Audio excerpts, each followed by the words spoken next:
ভারতবাসী, ভারতে এক লটারি চলছে, গুড লটারি। এরা জানে না, এরা শোনে না। এই ভারতের বাড়িতে এক সময় বাদশা ছিলাম আমরা। ভারতের মাটিতে মুঘলরা বাদশা ছিল, ঔরঙ্গজেবের পূর্বপুরুষরা বাদশা ছিল। সেই সময় ভারতের মাটিতে মুসলমানের সংখ্যা ছিল 80%, অমুসলিম ছিল মাত্র 20%। ওয়াহেদ নামে 5 বস্তা সিমেন্ট আর একটা 500 টাকার নোট। সেই সময় কোন মুসলমান মন্দির ভেঙে মসজিদ বানায়নি। যদি তারা মুসলমান মন্দির ভেঙে মসজিদ বানাতো তাহলে ঢাকেশ্বরী থাকতো না, গয়া থাকতো না, কীটেশ্বরী থাকতো না, মথুরা থাকতো না, বৃন্দাবন থাকতো না, জগন্নাথ থাকতো না, দেওঘর থাকতো না, অনুকূল থাকতো না, কোনো মন্দির ভারতবর্ষে থাকতো না। কিন্তু মুসলমানরা কোনোদিন মন্দির ভাঙায়নি। 3 দিনে রাজত্ব করে উড়ে এসে জোরে বসে মুসলমানদের বড় অত্যাচার চালাচ্ছে। জেনে রেখে দিন বন্ধুরে, হে দোস্তরে, শুনে রেখে দেন ভালো করে, জুলুম অত্যাচার চিরদিন আল্লাহ সহ্য করবে না। ভারতের বিচার শুনে নেন। ছোট্ট একটা বিচারের কথা আপনাদের বলি। সম্রাট ঔরঙ্গজেব আলমগীর, আপনারা শুনেছেন, তিনি ছিলেন কোরআনে হাফেজ মহিউদ্দিন ঔরঙ্গজেব আলমগীর। একদিন আপনারা গেলে দেখবেন দিয়ানি আমিয়া দিয়ানি খাসে দেখবেন এরকম বড় একটা ঘন্টা আছে। সেই ঘন্টায় দেখবেন দড়ি বাঁধা আছে, শিকল, এরকম টান দিলে ধাই করে বেজে উঠবে। সম্রাট ঔরঙ্গজেব তার দরজার গেটে ঘন্টা টাঙাইছিল। এই কারণে অঙ্গরমহল পর্যন্ত কোনো প্রজা এলে প্রহরী ঢুকতে দিবে না। ওই শিকলটায় টান দিলে ঘন্টা বেজে উঠলে সম্রাট ঔরঙ্গজেব সেই প্রজার নিজের মুখে তার জীবনের কথা শুনবে। টান পড়লো, ঔরঙ্গজেব দেখলেন একজন বুড়িমা চোখ ছল ছল করে সম্রাট ঔরঙ্গজেবকে বলছেন, হে বাবা সম্রাট ঔরঙ্গজেব, আমি তোমার কাছে একটা বিচার চাই বাবা। বললে কি বিচার চাও তুমি? সম্রাট ঔরঙ্গজেব বললেন, বাবা আমার স্বামী আর আমার বেটা দুজনে বিদেশে গেছে বাপ, তারা বাড়িতে নাই। প্রতিদিন সন্ধ্যাবেলা একজন যুবক আমার বাড়িতে প্রবেশ করে, আমার বৌমার সঙ্গে গল্প করে, আর কি ঠাট্টা করে। বাবা আমার বৌমা যদি পেটে বাচ্চা এসে যায়, আমার বেটা এসে আত্মহত্যা করবে, আমি দেখতে পারবো না বাবা। আমি তোমার কাছে ইনসাফ চাইছি, তুমি আমাকে ইনসাফ করো, বিচার করো। সম্রাট ঔরঙ্গজেব রহমাতুল্লাহ আলাইহি বললেন, বুড়িমা যাও, আজকের সন্ধ্যাবেলায় তোমার বাড়িতে আমি যাব। ইতিহাস লিখছেন বন্ধু, ইতিহাস পড়লে বুঝতে পারবেন। সূর্য ডুবে গেছে, বুড়ি মনে মনে করছে আর ঔরঙ্গজেব আসবে না। কিন্তু সূর্য ডোবার পরে হঠাৎ ঘোড়ার পায়ের শব্দ শোনা গেল।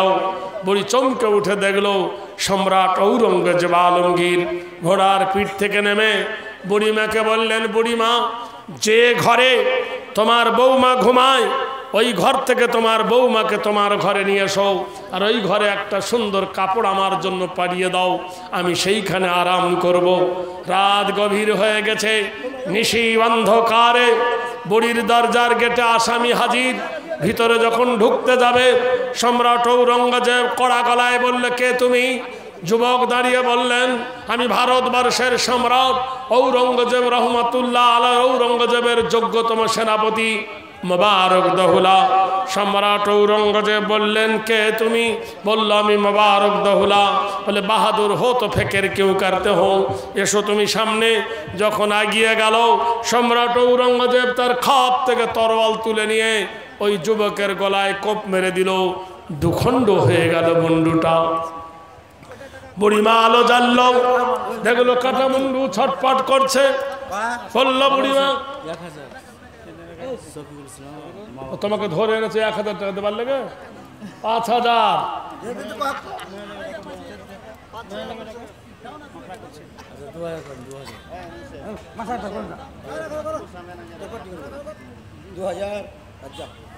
এটা মোহাম্মদ মুসা লিখেছেন 2000 লেখেন। মোহাম্মদ মুসা 3000 দিয়ে পাঠাচ্ছে, ওর 5000 টাকা লাগবে, এটা ফরজ। এটা মোহাম্মদ মুসা ওমা তিলকা বিয়ামিনিকা ইয়া মুসা। ওই ম্যানেজার ভাই, মুসা ভাই, এখানে দিয়েছেন 3000 আর 2000 লাগবে। কোনটা মুসা ভাই?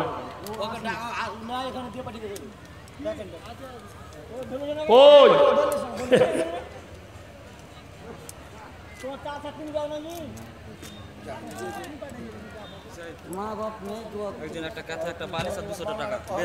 আচ্ছা, বেনামিতে একটা কেথা একটা বালিশ আর 200 টাকা বেনামিতে দান করেছেন।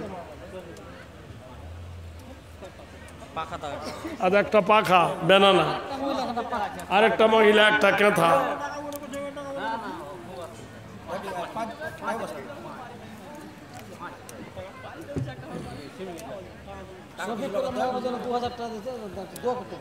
শফিকুল আল্লাহ মা বাপের কারণ 2000 টাকা দিল নিরঞ্জন। জাযাকাল্লাহু খায়রান কাসীরান কাসীরা।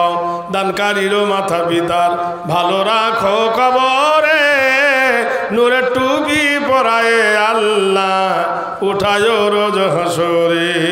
দান করলে কমে না গো, দান করলে বাড়ে, তোমার আমার কথা নয় গো, কোরআনেতে বলে। কাও না না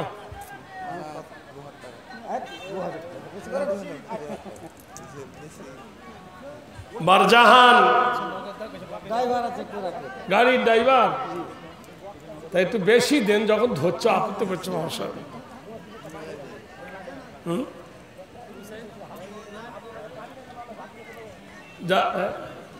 আমার বাবা মারা গেছে, আমরা বাড়ি থেকে ভাই মিলে 15,000 টাকা দিলাম।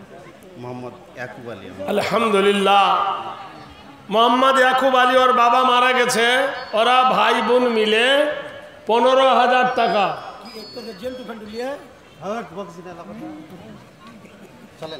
আচ্ছা, 15,000 টাকা আল্লাহর ঘরে দিয়েছেন। আল্লাহ ওনার বাবা মাকে কবরে তুমি নূর ভরে দিও, শান্তির ফুল বাগান বানিয়ে দিও, শান্তির বিছানা তুমি বিছায়ে দিও। এ আশায় দান করিল বাবার জন্যতে, মাতা পিতা সুখে রাখো আধারও করেতে। মাতা পিতা চলে গেছে কবর বাঁধার, কবর কলো গোদা ফুলের গুলজার। সবাই মিলে 15,000 টাকা দান। 10 বস্তা করে 10 বস্তা করে 10 বস্তা এতক্ষণ আলেমরা বলতে তুমি বুঝতে পারছো না? দাও, দিয়ে দাও। আব্দুর রশিদ 10 বড়া সিমেন্ট দিল দান। আব্দুর রশিদের দান কবুল করো রহমান। 10 বড়া সিমেন্ট মদি আব্দুর রশিদ দিল, জানে মালে খোদা তুমি রেখো তারও ভালো। যে আশাই দিল দান তোমারও রাখেতে, কবুল করে নাও খোদা তুমি গভীরাতে। 10 বস্তা সিমেন্ট মাটি দিয়ে গেল দানি, এ দান কবুল করো তুমি কাদের গনি। আমিন আমিন আল্লাহ আমিন আমিন। দানকারী সুখে থাকে যেন চিরদিন।